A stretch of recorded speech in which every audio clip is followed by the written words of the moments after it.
अस्सलामुअलैकुम। आज हम चैप्टर नंबर 8 के प्रॉब्लम सॉल्व करने जा रहे हैं। तो आइए स्टार्ट करते हैं चैप्टर नंबर 8 के प्रॉब्लम से।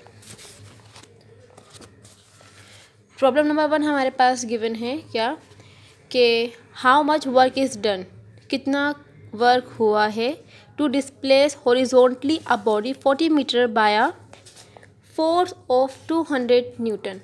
कि हमने क्या किया है, हमने एक ऑब्जेक्ट है उसके ऊपर हमने 200 न्यूटन की फोर्स अप्लाई की है और हमने जो फोर्स अप्लाई की है उसकी वजह से उस ऑब्जेक्ट ने 40 मीटर का डिस्प्लेसमेंट कवर किया है।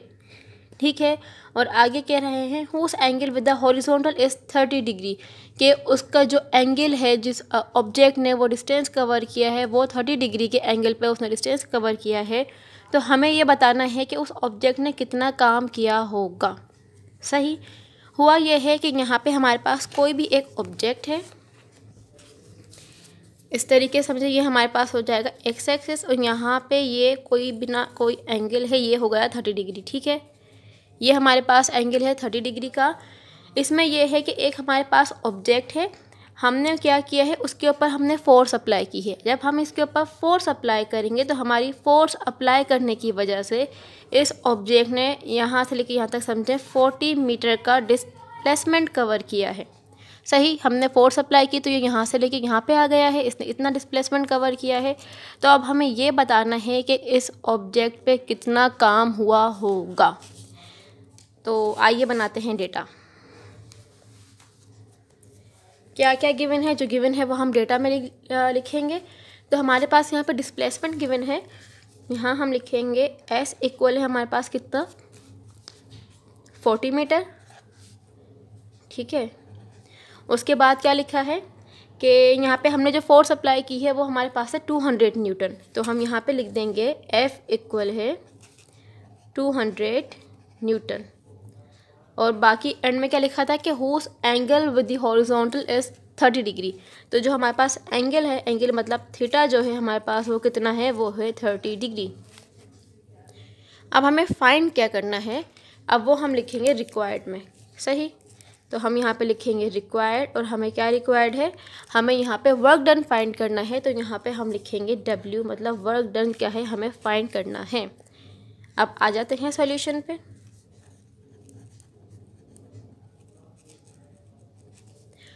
तो यहाँ पे जो वर्क डन का हमारे पास फॉर्मूला है वो क्या होता है कि work done equal F S cos theta. यहाँ पे जो एफ है वो फोर्स है, जो एस है वो डिस्प्लेसमेंट है, जो थीटा है वो एंगल है। ठीक है, तो हमारे पास वर्क डन का क्या फॉर्मूला हो जाए है, वर्क इक्वल है एफ एस कॉस थीटा के। अब हमें क्या है वर्क फाइंड करना है। एफ हमें मालूम है, एस हमें मालूम है, थीटा हमें मालूम है। तो यहाँ पे हम वैल्यूज़ को पुट करके सिंप्लीफाई करके वर्क जो है फाइंड कर लेंगे। तो आइए वैल्यू पुट करते हैं। तो W हमें फाइंड करना है, वो हमने ऐसे ही लिखा। F हमारे पास गिवन है 200, यहाँ पे आ जाएगा 200। डिस्प्लेसमेंट हमारे पास है 40, हमने लिख दिया है 40। उसके बाद क्या है कॉज है, हमने कॉज लिखा। और एंगल हमारे पास थीटा कितना है 30 डिग्री। सही, अब इसके करने का तरीका क्या होगा कि हम जो है इस 200 को 40 से मल्टीप्लाई करेंगे, फिर यहाँ पे cos 30 को फाइंड कर लेंगे। कैलकुलेटर उठा लेते हैं अपना। हमने क्या करना है 200 को 40 से मल्टीप्लाई करना है। तो हम करेंगे 200 मल्टीप्लाई बाय 40 इक्वल, आंसर कितना आया है 8000। ठीक है, तो हम ये यहाँ लिख देंगे, ये हमारे पास आया है 8000। उसके बाद क्या लिखा है cos 30 लिखा है। अब हम cos 30 फाइंड कर लेते हैं। उसका तरीका ये होगा कि हम ये cos यहाँ लिखा हुआ इसको प्रेस करेंगे, जो भी हमारा एंगल गिवन होगा उसे प्रेस करेंगे, इक्वल करेंगे। तो आंसर हमारे पास आ गया है 0.866। ये हम लिख लेते हैं यहाँ पे ब्रैकेट में करके, क्योंकि ये आपस में इसके साथ मल्टीप्लाई हो रहा था ना, जब भी मैंने इसको इसके साथ यहाँ पे लिखा है। तो ये हो जाएगा 0.866। अब ये क्या हो रहा है, ये जो है मल्टीप्लाई हो रहा है 8000 से। अब इसे मल्टीप्लाई कर लेते हैं, मल्टीप्लाई बाय 8000 इक्वल। तो हमारे पास आंसर कितना आया है, हमारे पास आंसर आया है 6928.20। ठीक है, तो हम ये लिख लेंगे यहाँ पे वर्क डन इक्वल है 6928.20। 692.8। अच्छा, बुक में जो आंसर आ रहा है हमारा, बुक में आप आंसर चेक कर सकते हैं, बुक में आंसर आ रहा है 6928 जूल और हमारा क्या आ रहा है 6928.2। तो वो 0.2 जो है वो राउंड ऑफ हो जाएगा। ठीक है, अगर हम 0.2 लिखें या 0.2 ना लिखें तो उससे कोई फ़र्क नहीं पड़ेगा, क्योंकि वो जो है वो क्या हो जाएगा, वो राउंड ऑफ हो जाएगा, क्योंकि 0.2 है ना, 0.2 तो कुछ नहीं होता। हाँ, अगर 0.5 होता है या 0.5 से ज़्यादा वैल्यू होती तो फिर हम उसे राउंड ऑफ करते हुए कोई ना कोई चेंजिंग यहाँ पे करते हैं। तो इस वजह से हमने क्या किया है कि जो 0.2 था उसे हमने राउंड ऑफ कर दिया, तो आंसर क्या आ गया 6928। और आप चाहें तो 0.2 भी लिख सकते हैं, उससे कोई फ़र्क नहीं पड़ेगा। सही, तो यहाँ पे क्या हो जाएगा, वर्क इक्वल है 6928 और यहाँ जो वर्क का यूनिट होता है वो होता है जूल। सही, ये हो गया है हमारा प्रॉब्लम नंबर 1 का आंसर। अब हम चलते हैं प्रॉब्लम नंबर 2 की तरफ। तो प्रॉब्लम नंबर 2 में क्या लिखा है वो देख लेते हैं।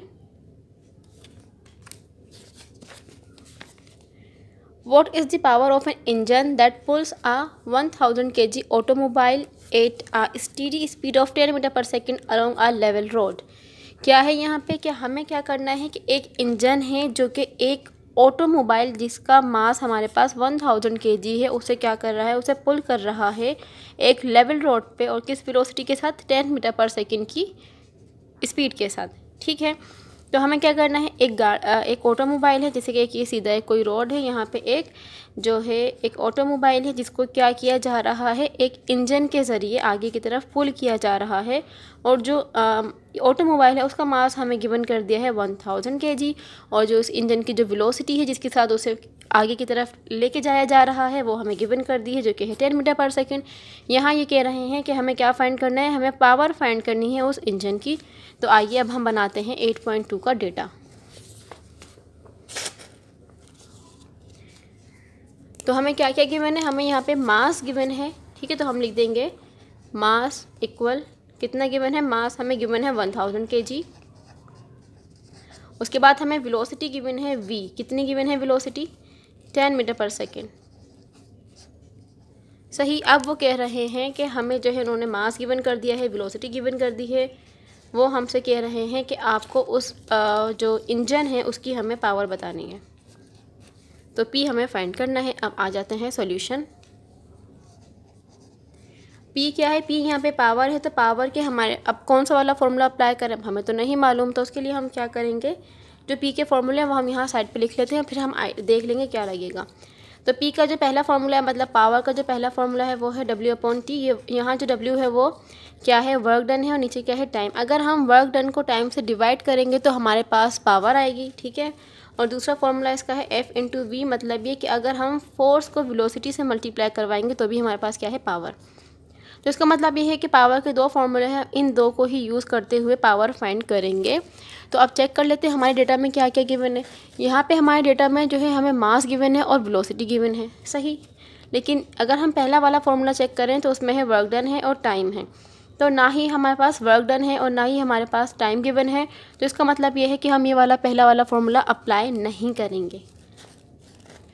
सेकंड वाला फार्मूला चेक करते हैं, वहाँ पे है फोर्स, और फोर्स अगर हम चेक करें तो यहाँ पे फोर्स हमें नहीं गिवन, और v क्या है, वेलोसिटी है, वेलोसिटी हमारे पास यहाँ पे गिवन है। चलें, कुछ तो आया। ठीक है, ऊपर वाले फार्मूले में तो कुछ भी गिवन नहीं था। इसका मतलब ये है कि हम यही वाला फार्मूला अप्लाई करेंगे, क्योंकि वेलोसिटी हमारे पास गिवन है, फोर्स हमारे पास गिवन नहीं है। तो हम जो है कुछ ना कुछ तरीके से, कोई भी तरीका अप्लाई करके यहाँ से हम फोर्स फाइंड करेंगे। फिर क्या करेंगे, जो भी कोई फोर्स आएगी उसको हम वेलोसिटी से मल्टीप्लाई करवा के पावर फाइंड कर लेंगे। तो अब हम लगाते हैं ये फार्मूला नंबर 2, जो कि क्या है, P इक्वल है F/V। सही, इसको हम कह देंगे इक्वेशन नंबर 1। इक्वेशन नंबर 1 मैंने क्यों कहा, क्योंकि हमें पावर फाइंड करनी है, वेलोसिटी गिवन है, फोर्स तो नहीं गिवन। तो हम पहले फोर्स फाइंड कर लेंगे, उसके बाद जो भी कोई फोर्स आएगी वो हम यहाँ पे रखेंगे, फिर उसको वेलोसिटी से मल्टीप्लाई करवा देंगे। तो अब जो हम ये काम कर रहे हैं वो फोर्स के लिए कर रहे हैं, तो हम यहाँ लिख देंगे 4F। ठीक है, तो according to Newton second law of motion हमें क्या पता है, हमें ये पता है कि F इक्वल होता है mg का। ऐसा ही है, तो m हमें मालूम है 1000 kg और g हमें पता है ग्रेविटेशनल एक्सेलरेशन है, जो कि इक्वल होता है 9.8 मीटर पर सेकेंड स्क्वायर। तो हम यहाँ पे ये वाला फॉर्मूला अप्लाई करके फोर्स फाइंड कर लेंगे। सही, g की जगह मैं लिख दूँगी 9.8। अब जब हम इस 1000 को 9.8 से मल्टीप्लाई करवाएंगे, देख लेते हैं क्या आएगा। हमने क्या किया, 1000 मल्टीप्लाई बाय 9.8 इक्वल 9800 आया है हमारा आंसर, वो हम यहाँ लिख देंगे 9800। और फोर्स का यूनिट होता है न्यूटन। तो ये हमारे पास क्या आ गई है, ये हमारे पास फोर्स आ गई है। अब हमारे पास फोर्स आ चुकी है, वेलोसिटी हमें गिवन थी, तो हम यहाँ इजीली जो है पावर फाइंड कर सकते हैं। अब हम रखेंगे इसको इक्वेशन नंबर 1 में, ठीक है। अब हम इक्वेशन नंबर 1 में जो है फोर्स की वैल्यू को पुट कर देंगे। तो ये है हमारे पास इक्वेशन नंबर 1 थी। पी हमें फाइंड करना है, एफ अभी अभी हमने फाइंड किया जो कि है 9800। वेलोसिटी हमें गिवन है कितनी, 10 मीटर पर सेकंड, तो वी की जगह आ जाएगा 10। अब मैं क्या करूँगी, इसको जब 10 से मल्टीप्लाई करवाऊँगी तो आंसर हमारे पास क्या आएगा, ऐसा ही होगा। तो आंसर आ चुका है 98,000। और यहाँ ये पावर, पी क्या है, पावर है, तो पावर का यूनिट क्या होता है, वॉट। तो वो जो इंजन है, जो 1000 kg के जो वो ऑटोमोबाइल है, उसको क्या कर रहा है, 10 मीटर पर सेकंड की स्पीड के साथ उसे पुल कर रहा है। तो उस इंजन की जो पावर है वो कितनी है, वो है 98,000 वॉट। सही। अब हम आते हैं प्रॉब्लम नंबर 3 की तरफ। तो प्रॉब्लम नंबर 3 में क्या लिखा हुआ है वो देख लेते हैं कि विथ वॉट कॉन्स्टेंट वेलोसिटी, के मतलब वो क्या वेलोसिटी होगी, कैन आ 1960 वॉट मोटर, के एक मोटर है जिसकी हमें पावर गिवन है। अगर हमें नहीं समझ में आ रहा क्या गिवन है, तो ये बात मैं आपको पहले भी बता चुकी हूँ कि हम यूनिट को देख के पहचान लेंगे। यहाँ पे वॉट लिखा हुआ है तो इसका मतलब ये है कि ये क्या है, ये पावर है। सही, क्योंकि यहाँ पे देखें आप कहीं भी पावर का वर्ड तो नहीं लिखा हुआ, तो अब हमें क्या मालूम है क्या गिवन है, तो हम यूनिट देखेंगे, उसे देख के पहचानेंगे कि ये आखिर है क्या। तो यहाँ क्या लिखा है, with what constant velocity can a 1960 watt motor, के एक जो मोटर है उसकी पावर हमें गिवन है इतनी है। रेस है मास ऑफ 100 kg, जो कि क्या कर रही है, रेस का मतलब है उठा रही है, क्या उठा रही है, मास उठा रही है, कितना, 100 kg। एक मास है 100 kg का, तो एक मोटर क्या कर रही है, जिसकी पावर हमारे पास गिवन है, वो उस मास को ऊपर की तरफ उठा रही है। तो वो पूछ रहे हैं कि उसकी वेलोसिटी क्या होगी। हमें वेलोसिटी फाइंड करनी है, पावर हमें गिवन है, मास हमें गिवन है। तो आइए अब हम बना लेते हैं इसका डेटा। बस करना क्या है, हमें गिवन ये है कि एक मोटर है जो कि 100 kg की मास को ऊपर की तरफ उठा रही है। सही। अब हमें बताना है कि भाई वो किस वेलोसिटी से उसे उठा रही है, हमें उसकी वेलोसिटी बतानी है। तो हम डेटा बना लेते हैं। यहाँ पे हमें पावर गिवन है, पावर पी कितनी गिवन है, 1960 वॉट। सही। उसके बाद हमें मास गिवन है, मास कितना गिवन कर दिया उन्होंने, हमें मास दिया है 100 kg। चलिए, हमारे पास पावर आ चुकी है, हमारे पास मास आ चुका है। अब वो कह रहे हैं कि कितनी वेलोसिटी से, तो इसका मतलब ये है कि हमारे पास रिक्वायर्ड क्या है, रिक्वायर्ड में आएगा वेलोसिटी मतलब v। अब आप देख सकते हैं यहाँ पे हमारे पास पावर गिवन है, मास गिवन है, v हमें फाइंड करना है। तो इसका मतलब ये है कि यहाँ पावर आ चुका है, पावर आई है ना यहाँ पे, तो इसका मतलब ये है कि हम पावर वाला ही फॉर्मूला अप्लाई करेंगे। सही। और अभी आप देखें, जो अभी मैंने बताया था कि पावर के ये दो फॉर्मूले हैं। तो अब हम यहाँ अगर चेक करें तो यहाँ पे तो वर्क डन अपॉन टाइम है पहला, तो यहाँ ना ही हमारे पास टाइम गिवन है, ना ही यहाँ पे वर्क डन गिवन है। इसका मतलब ये है कि पहला वाला फॉर्मूला अप्लाई नहीं होगा। हम यहाँ भी सेकंड फार्मूला ही अप्लाई करेंगे, जो कि हमने अभी जिस तरीके से ऊपर किया था वही वाला काम यहाँ पे हो जाएगा। देखें, पावर हमारे पास गिवन है और हमें जो है v फाइंड करना, f नहीं है। तो f जो अभी हमने 8.2 में काम किया है, बिल्कुल वही काम हम 8.3 में भी करेंगे। तो आइए करते हैं इसको सॉल्व। सॉल्यूशन। अब हम क्या करेंगे, यहाँ पे वही पहला फॉर्मूला अप्लाई कर देंगे, जो कि फॉर्मूला क्या है, P इक्वल है F इंटू वी। ये हो जाएगी इक्वेशन नंबर 1। पहले हम यहाँ से फोर्स फाइंड कर लेंगे, जो कुछ भी फोर्स आएगी उसे हम इक्वेशन नंबर 1 में पुट करके वहाँ की जो वेलोसिटी है उसे हम फाइंड कर लेंगे। तो अब हम आ जाते हैं आगे पे। तो हमारे पास यहाँ पे क्या आ जाएगा, यहाँ पे आ जाएगी फोर्स। मास हमारे पास कितना गिवन है, मास हमारे पास था 100 गिवन। ठीक है। अच्छा, फॉर्मूला तो मैंने लिखा ही नहीं, पहले हम फॉर्मूला तो लिख लें। फोर्स इक्वल है किसके, mg के। सही। फोर्स इक्वल है mg के, हम m की जगह m की वैल्यू रखेंगे। m हमारे पास है 100, जी हमें पता है कितना होता है, 9.8 होता है। जब हम 100 को 9.8 से मल्टीप्लाई करवाएंगे तो फोर्स हमारे पास आ जाएगी 980 न्यूटन। सही, ये हमारे पास क्या आ गई है, फोर्स आ गई है कितनी, 980 न्यूटन। अब हम क्या करेंगे, इसे हम इक्वेशन नंबर 1 में रख देंगे। तो इक्वेशन नंबर 1 हमारे पास क्या थी, पावर इक्वल है फोर्स इंटू वेलोसिटी। पावर हमें गिवन है, फोर्स हमने अभी फाइंड कर ली है, वेलोसिटी हमें फाइंड करनी है। तो आइए करते हैं ये वाला काम। पावर हमारे पास कितनी गिवन थी, पावर हमारे पास गिवन थी 1960, ऐसा ही था। फोर्स अभी अभी हमने फाइंड की है जो कि क्या है 980। उसके बाद लिखा हुआ है, इसको ब्रैकेट में कर लेते हैं, आगे लिखा हुआ है v। वेलोसिटी हमें फाइंड करनी है। अब वेलोसिटी के साथ 980 क्या हो रहा है, मल्टीप्लाई हो रहा है, वहाँ जाके क्या हो जाएगा, वहाँ जाके डिवाइड हो जाएगा। तो डिवाइड कर लेते हैं, 1960 डिवाइडेड बाय 980 इक्वल v। तो कर लेते हैं 1960 डिवाइडेड बाय 980 इक्वल, आंसर कितना आया है, आंसर आया है 2। तो इसका मतलब ये है कि जो वेलोसिटी आई है उस मोटर की वो कितनी है, 2 मीटर पर सेकेंड। इसका मतलब ये हो गया कि जो वो मोटर है वो 100 kg का जो हमारे पास मास गिवन था वो उसे 2 मीटर पर सेकेंड की वेलोसिटी से ऊपर की तरफ उठा रही थी। और देख सकते हैं बुक पे भी यही आंसर है। ओके, अब हम चलते हैं प्रॉब्लम नंबर 8.4 की तरफ। तो स्टार्ट करते हैं प्रॉब्लम नंबर 8.4। उसमें लिखा क्या है, तो प्रॉब्लम नंबर 4 में यहाँ पे लिखा हुआ है, a boy of mass 50 kg on motor bike. एक लड़का है जिसका मास कितना गिवन है, 50 kg है, और वो जो है मोटर बाइक पे बैठा हुआ है, ठीक है, और इस मूविंग विथ 20 मीटर पर सेकेंड। और किस वेलोसिटी से मूव कर रहा है, 20 मीटर पर सेकेंड की वेलोसिटी से मूव कर रहा है। आगे लिखा है, what is his kinetic energy. उसकी काइनेटिक एनर्जी कितनी होगी हमें वो बतानी है। एक लड़का 50 kg का उसका मास है, जो बाइक है बाइक चला रहा है, किस स्पीड से जा रहा है, वो उसकी जो वेलोसिटी है वो है 20 मीटर पर सेकेंड। अब वो कह रहे हैं कि आप बता दें कि हमें काइनेटिक एनर्जी क्या है। तो हम बना लेते हैं डेटा। मास हमारे पास यहाँ पे गिवन है 50 kg, लिख दिया, सही। उसके बाद हमारे पास क्या गिवन है, वेलोसिटी गिवन है, कितनी है, 20 मीटर पर सेकेंड है। तो हम लिख लेंगे v इक्वल 20 मीटर पर सेकेंड।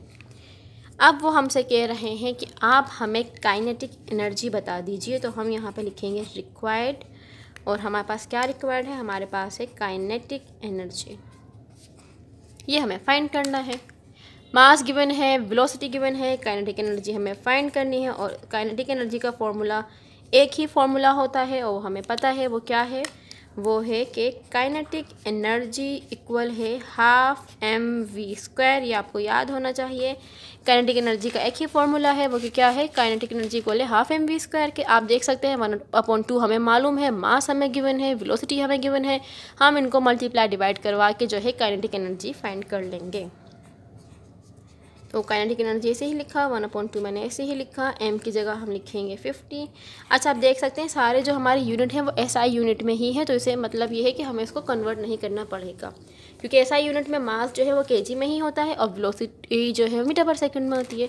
अगर ये नहीं होते तो फिर हम इन्हें कन्वर्ट करते। तो वेलोसिटी कितनी गिवन है, वेलोसिटी हमारे पास है 20, क्योंकि v का स्क्वायर है तो इसका मतलब यहाँ पे क्या हो जाएगा, 20 का स्क्वायर। अब हम ये वाला काम कर लेते हैं। यहाँ पे क्या होगा, 1/2 ऐसे ही लिखा, 50 मैंने ऐसे ही लिखा। आगे क्या लिखा है, 20 का स्क्वायर है, तो 20 का स्क्वायर क्या हो जाएगा, 2 का स्क्वायर हो जाता है 4, और 0 का स्क्वायर हो जाएगा 00, ऐसा ही होगा। अब हम क्या करेंगे, 50 को 400 से मल्टीप्लाई कर देंगे और जो कुछ भी आंसर आएगा उसको हम 2 से डिवाइड कर लेंगे। तो ये वाला काम कर लेते हैं। हमने क्या किया, 50 को हम मल्टीप्लाई करेंगे 400 से, इक्वल जो कुछ भी आंसर आएगा उसे हम क्या करेंगे, डिवाइड कर देंगे 2 से। तो हमारे पास आंसर आ चुका है 1 2 3 4 5 10,000 आंसर हमारा आ चुका है। तो हम यहाँ पे लिखेंगे कि काइनेटिक एनर्जी इक्वल है हमारे पास 10,000, ठीक है। और यूनिट जो होता है काइनेटिक एनर्जी का वो क्या होता है, जूल होता है। मैं बुक का आंसर देख रही थी तो बुक का आंसर भी हमारे पास यही आया है 10,000 जूल। इसका मतलब ये हुआ कि जो लड़का है जिसका मास 50 kg था और वो 20 मीटर पर सेकेंड की वेलोसिटी से मूव कर रहा था, तो उसकी जो काइनेटिक एनर्जी है वो कितनी है, वो है 10,000 जूल। और ये हमने 8.4 भी जो है सॉल्व कर लिया है। अगर आपको इसमें कोई भी कन्फ्यूजन या प्रॉब्लम हो तो आप मुझसे पूछ सकते हैं। बाकी जो हमारे प्रॉब्लम्स रह गए हैं 4, वो इंशाल्लाह मैं सेकंड पार्ट में अपलोड कर दूँगी। अल्लाह हाफिज़।